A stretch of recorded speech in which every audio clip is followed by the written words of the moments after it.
Hello everyone! So today, Kyla and I has lakad. Nagpasa kami ng resume sa munisipyo namin. Then after yan, sumakay kami ng bus para sa susunod namin na pupuntaan. Dahil kami nag-almusal, ng 6 a.m. kami umalis. Ayan, kumain si Kyla sa bus kahit bawal. Tapos nasa harapan niya pa yung konduktor. Ayan, sumamol siya.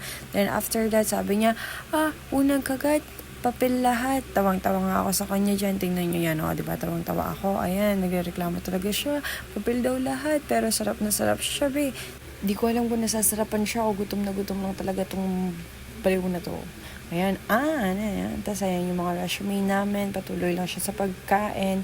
Then sabi ko, mag-moment muna ako. I-video mo ako, be. Kasi be, tignan mo, natatawa talaga ako, be. Di ko kaya mag-moment. Nag-moment talaga ako dyan, be. Kasi nakita ko grade ko, be.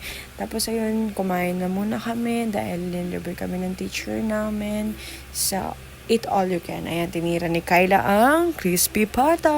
Ayun, tawang-tawa siya. Tignan niyo si Kyla, excited kumain. Gutom na gutom kasi. Tapos ayan, busog na kami dyan. Tapos nagpunta kami ng SM. Then we saw a flower shop. Ayan, tingnan niyo. Sabi si Kyla, kasi sabi niya busog na daw siya. Busog na daw siya sa pagmamahal ni Clarence. Huy, sana all. Tapos ayun, dahil wala akong ka-olding aunts, kami na muna ni Kyla. Wala akong jowa, best. Siya meron, be.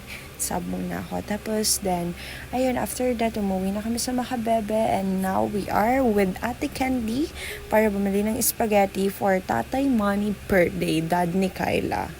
So, ayan, surprise namin si Tatay Mons para naman maging siya masaya. Dan ayan, he looks so happy. Nakakaligayalig naman sa puso na masaya si Tata. Yun, nag-wish siya, napakabait niyan. Then ayun, after that, nagsong-song na lang kami, nagsing-sing na lang kami sa bahay with Carlo and Beverlyn and Candy. Tapos ayun, nagkanta na lang din ako, kinantaan ko sila, be. Kaso sabi ni Kyla, tama na, be. Ayun, pinindot niya yung remote.